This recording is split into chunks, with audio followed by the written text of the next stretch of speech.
Can you can you speak a bit louder? Oh, okay. Can you hear me? Is Yeah, it better?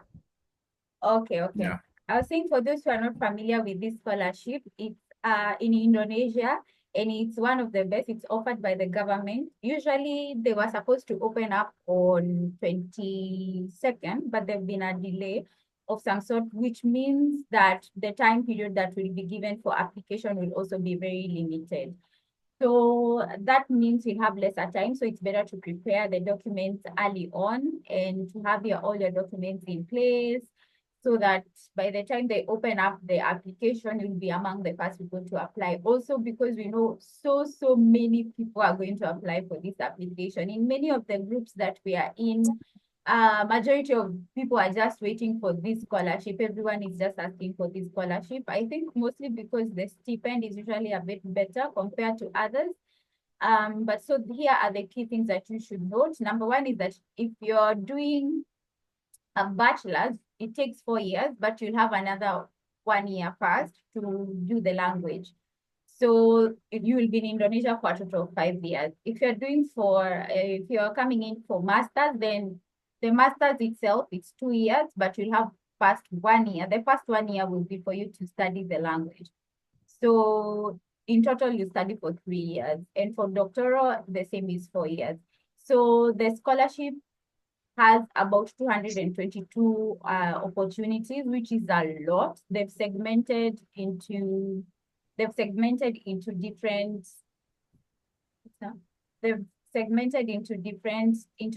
parts.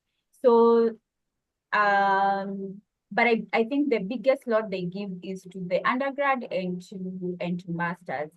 So feel free to apply for this scholarship, ask many questions as you can. Please understand that, please understand that, please understand that when you're applying for this particular scholarship, the most of the courses in the schools are offered in Bahasa. If you are lucky enough, you'll go to some schools that do give the courses in English. But I think that's not so much to worry about because for us, we've been here, we didn't study Bahasa that intensively, but we've managed to actually maneuver through.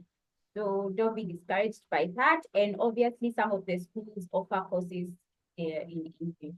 So that's a bit of introduction about it. If you have more questions, then feel free to ask at the end of the Q&A session. Baston, up to you. Next to you. Uh, okay. Once again, welcome, guys. So we are conducting this seminar just to maybe notify you or to prepare you for the KNB scholarship. As Sherry has explained, it's not yet out, which is good for you because it means you start preparing. So for a start, I think maybe I want to show you something that you have to be very mindful before you start applying. So I'll just maybe share this first. Uh, can you ask, can you allow me to share? Okay. Yeah.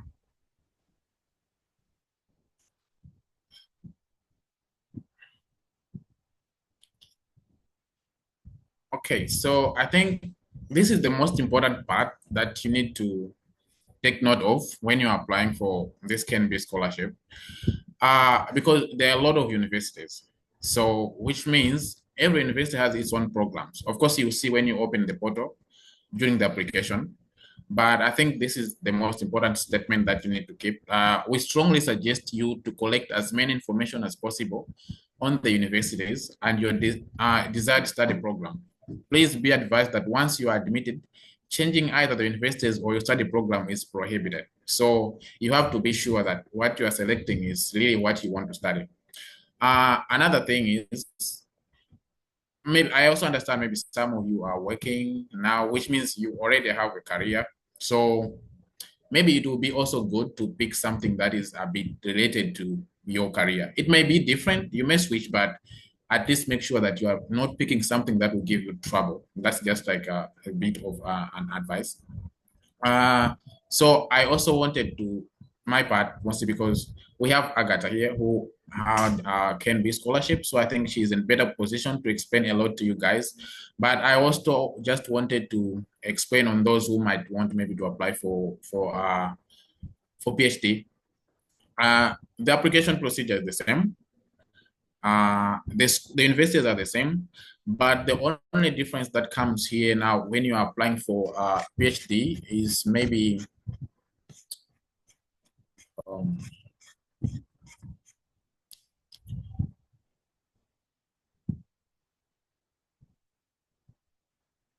okay. So when you're applying for PhD, you need to make sure that you connect with the one of the partner investors that are on the KNB scholarships. So if you open the link, you will see the partners, those investors that partnered with the government for this KNB scholarship. So from there, first things first, I think it's important to check those universities and also if they have the major program that you want to pursue. So if it's there, I think it's also important to do some background check on those programs if they align with what you want. So for PhD, you have, if you, for example, you find a university that you might be interested in, you need to contact them. You need to find a supervisor before applying because you need to get a recommendation letter. That's the most important thing. And this only applies for those, it applies only to those who are applying for PhD. But for masters, you don't need that. So that's it. I just wanted to highlight that one on those who are applying for PhD scholarship. That first things first, you need to contact the university that you want to apply to.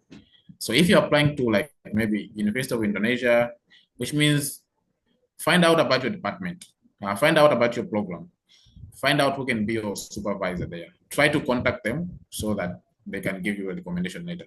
Or you can contact the department, they will refer you to someone who might be of help. And definitely they will be there to help you. So you have to keep that in mind.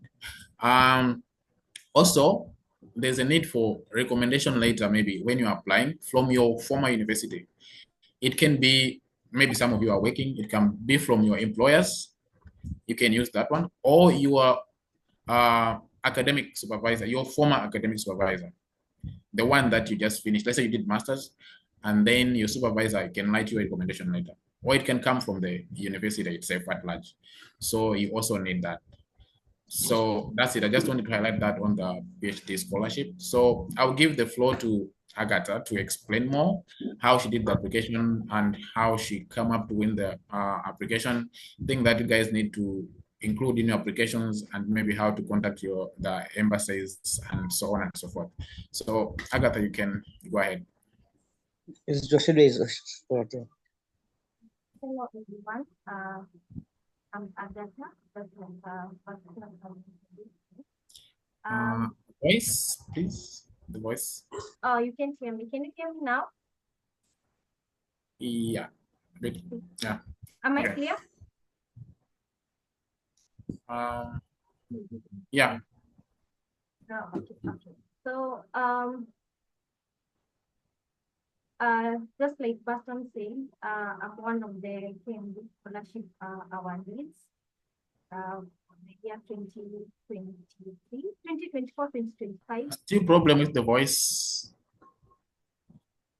What's the problem? They can't hear you. Can you hear me now? It's too low. we cannot hear you. Okay. Yeah, it's too low. Can you hear me now? I think that's better. Oh, that's better. Okay. So, but can you just maybe raise your voice a bit? So okay. So, just like Baston said, KNB awardee for year 2024-2025. So, and I'm going to take you through the application process, but before I take you through the application process, I think I need to say that KNB scholarship is one of the scholarship you can easily get. I know most of you want to go to Europe, you want to go to US. So those scholarships, you know, they're very competitive, unlike scholarships in Indonesia. So KNB, if you want you really want to do masters, I think KNB scholarship is one of the scholarship that can enable you to do your masters. So, and forget about Europe and USA. So to apply for the KNB scholarship, when the application opens, you just you sign in to the portal, and you're able to apply for the scholarship. And again, I would say that KNB scholarship is one of the easiest scholarships to apply, because there's not like a lot of information that you need to put. It's actually the easiest. You not get like lost. Unlike other scholarships where you have to write like a million essays. If you have applied for Chivni, you know. So this is not Chivni. It's much easier. And so it also makes it easier to get. So what you'll need is you need your high school certificate in English. Then also you need to prepare that and attach that if you don't have that. They also ask for English proficiency certificate, but you don't need that. So what you need is to go back to your university. You tell them to write for you that you studied your bachelor's in English. So that is what I did. I went to university. They gave me a letter that said that I did my bachelor's in English, and I attached that. So you don't need to worry about the TOEFL and the IELTS. That's very easy. Just need a letter from your university to say that you studied in English. You also need a recommendation letter from the embassy. For those in Uganda, Kenya, and Sudan, we share the same embassy. And so it's not also hard to get a recommendation letter from the embassy, so you should not worry about that. So for me, I went to the embassy. Actually, it was 2 days before the scholarship closed. I went to the embassy for the recommendation letter. They gave me a WhatsApp number where I texted the person in charge of the KNB scholarship and sent all the documents to the email they told me to send. And whoops, within like 2 hours, I had the recommendation letter. So it's not hard. And so for those in Kenya, Uganda, and Sudan, I'll just send you the number for the person responsible for the KNB scholarship, and then you can text them for recommendation letter. You send the documents, they verify the documents, and you're good to go. So that should not worry you. Recommendation letter from your university. As you get the recommendation, when you get the English to say that you studied in English, ask for a recommendation letter from your university. And then for the recommendation letter from your supervisor, it's only for those who are working. So if you're not working, it's not applicable for you. And then you need now the degree certificate to apply, and the passports. I think that's all. And now the online application form. So it's not like a lot of documents, and it's documents that you can attain very easily. Yeah, I think that's much of in terms of documents for both. Yeah, for all, it's the same. The documents required, apart from the PhD, just like Baston said, you need a recommendation from a supervisor who you will need to reach out before you apply. Yeah, but for bachelor's and for master's, the documentation is still the same. So for a bank statement, you will not need that. And at the end, when you've been confirmed that you've been selected for the scholarship, that's when they'll start asking for, for those things. Okay, they'll ask for a bank statement, but it won't need any money because the scholarship is fully funded. It means that there's no need to show that you can sustain yourself in Indonesia. So you just print the bank statements of whatever is in your account, whether you have 2 bob or 2 bob is is $1. It doesn't matter. You just attach that. That's all. Yes, and you need your passports. If you don't have a passport, please apply for a passport. You need to attach that. Thank you. I'm giving back to Charity. I wanted Baston to answer the question about Malawi. I'm not sure about the embassy there.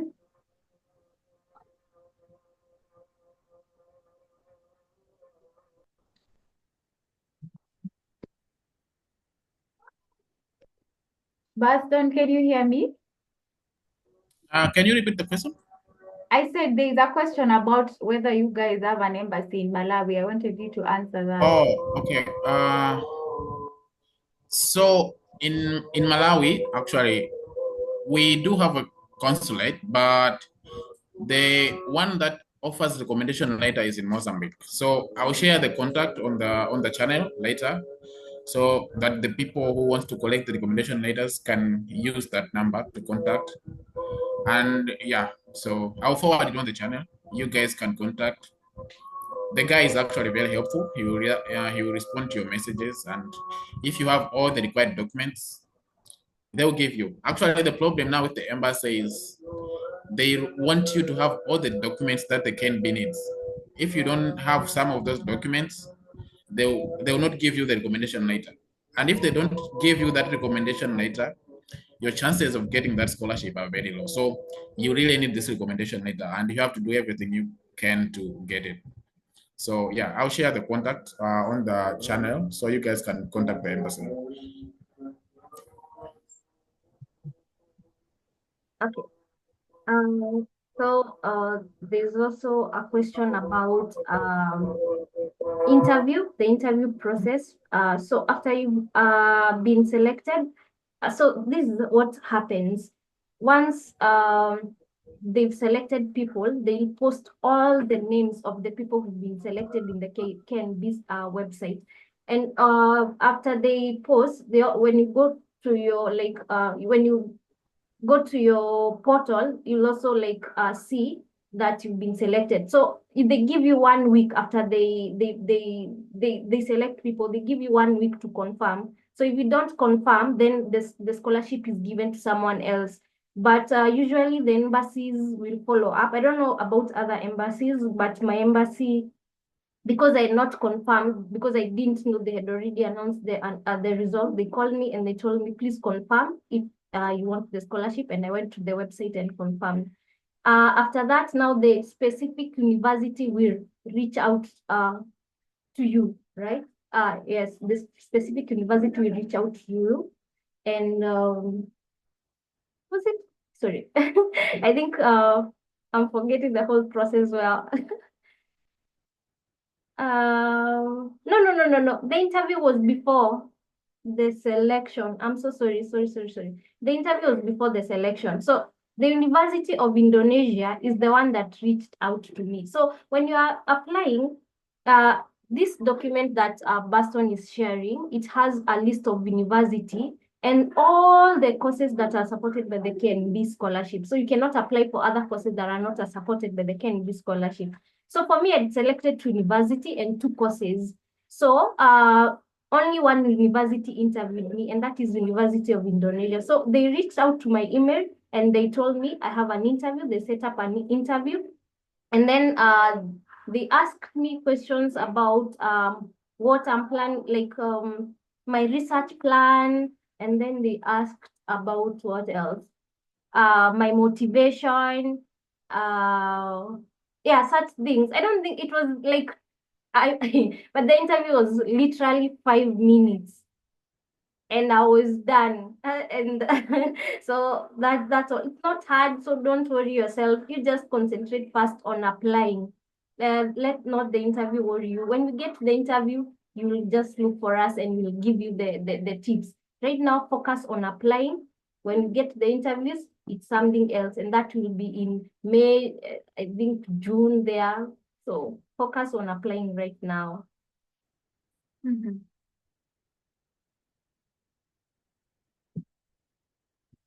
Thank you. I think we'll open this now to question and answer. If you have a question that you would like to ask directly, you can ask. But also, Baston, do you have something to add?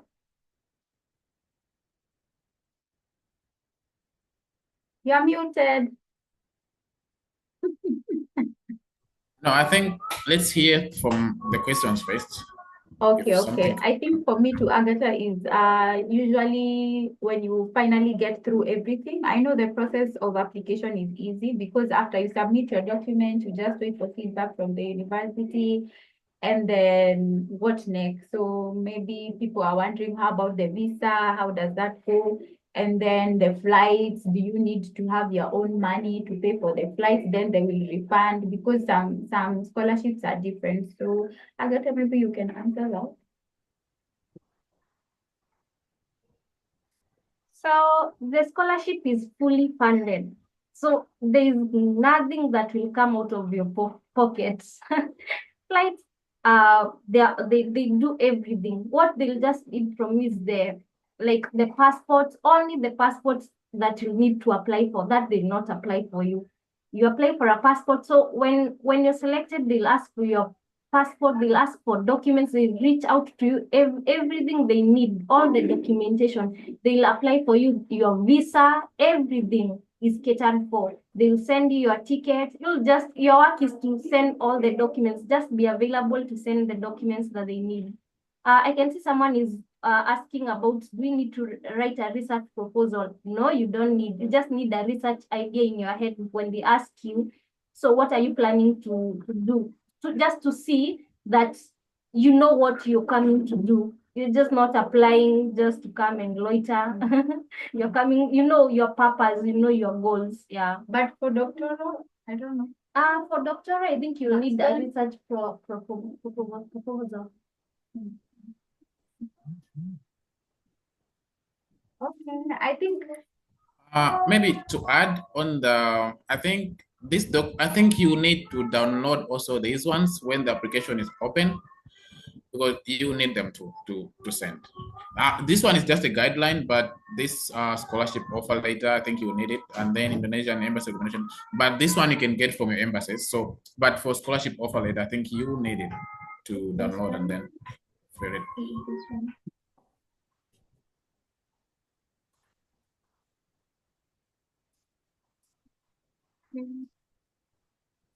Is it possible to apply without a passport? I'm not sure. I think it's possible. I think you can attach an ID, but I think it's better when you have a passport, because now you increase your chances. Yeah, because they can see you're already prepared, but it doesn't stop you. I usually say there are only two answers you can get, a yes or a no. And you can only know when you try. And if you don't have a passport right now and the application has opened, I think there's nothing you can do at that point, but you just need to apply. Just try your luck. On the passport, actually the problem will come with the embassy, because the embassy will ask you to give them the passport. So if you don't give them the passport, they will not give you the recommendation letter. Yeah. So if you don't have the recommendation letter, that's the problem. I think maybe you can just, yeah. Sorry. What I can add is that for KNB, because of the high number of competition and the large number of applicants, the first thing they do is to cut out everyone who does not have all the documents required. If you miss even one document and they had said, for example, you need to attach your passport, you'll be the first to be cut out. That's just the truth. But the reason why I would encourage you to apply even with your ID at first, and then maybe put a letter saying you're still processing your passport, which will be out maybe in 2 weeks, is because if KNB rejects you, they forward your name to other scholarships within Indonesia, which gives you an easier time, is because they've already forwarded your name. So you get called by other scholarships on your email and they tell you, "Hi, so we received this from KNB. Would you be interested to apply for this other scholarship?" So if you see it's good for you, then you also apply for that one. So don't fail to apply because you're missing out maybe ID, but I'd say a passport is obviously very crucial. I think that will be all, unless we have any more questions. We'll end this. We'll share all the needed, the link, so that you can be ready for it. When it's open, we will announce and we will tell you. Then familiarize obviously with the documents that you need. Prepare early, be among the first people to apply. You can still attach the documents that you can that you're processing your passport. I don't understand that English, Precious, but I think you're trying to say you can attach documents. Oh yes, you can still attach your documents as you are processing your passport. That's true. However, note it will decrease your chances because the competition is so high if you don't have all the documents. Agatha, I think this one is for you. How much is the stipend for masters if you don't mind sharing?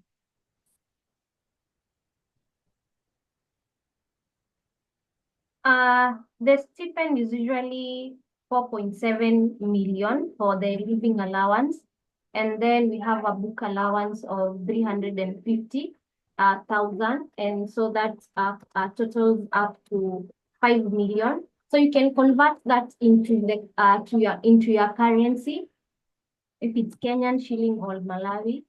And then it can help you in making a decision. Okay, so for since she's from Malawi, I think I can try to convert it. It's like 5 million, which in Malawi right now is around close to 800 Malawian kwacha or close to 900, something like that. That is like normal bank rate, right? But if you use other means of conversion, I don't know, but usually it's around 800. So, and based on the how life is in Indonesia, that's a lot of money. So you can do a lot of things with it because life is too much affordable. So the money is enough, and you can save if you want to save. Okay, thank Wait, you. there was a Thank you so question, much. Agatha. Maybe you can answer this one. Which one? Before the stipend, there was a question. I don't know if it was answered. For masters, since you're not writing any motivation letter, what criteria do they use for selection? Is it a recommendation letter and grades? You want to answer? They usually, for me, I know the first step because I've had the guy from KNB who was interviewed sometime. He said the first step is to make sure you have all the documents.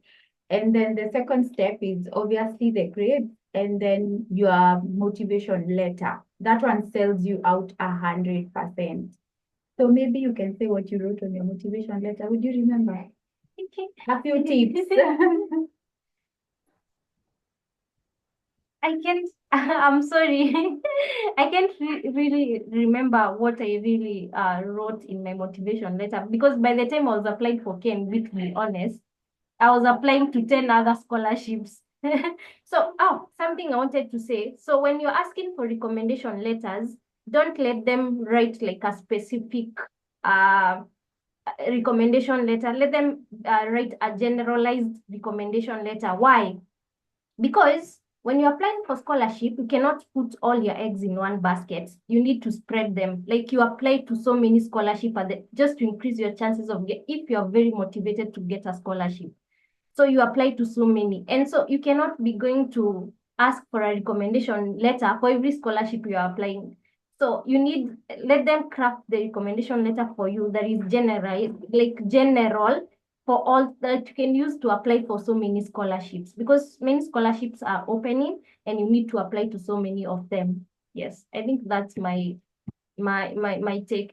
So for what I wrote, I think it's about you tailor it to your capabilities and your strengths and also what you've done, work experience, why you're a good fit for the scholarship. I think I can share a sample of I think one of the recommendation letters in the channel. The motivation letters that I wrote in the and then you can see. Okay, so I think that was it. So just another maybe reminder, there are actually other scholarships that are open now in Indonesia.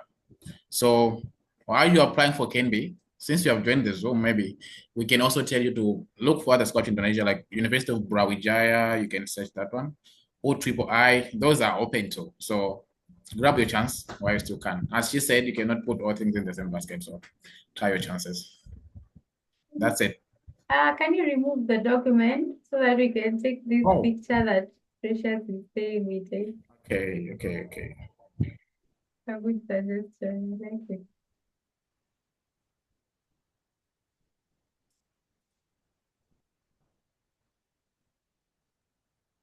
Are you Okay, the Charlie. screenshotters?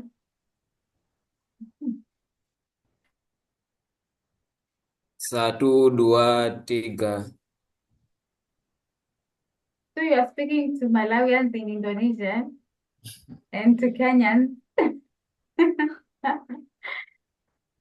Done? Yeah, wait. What camera are you using, Morgan? Mm-mm.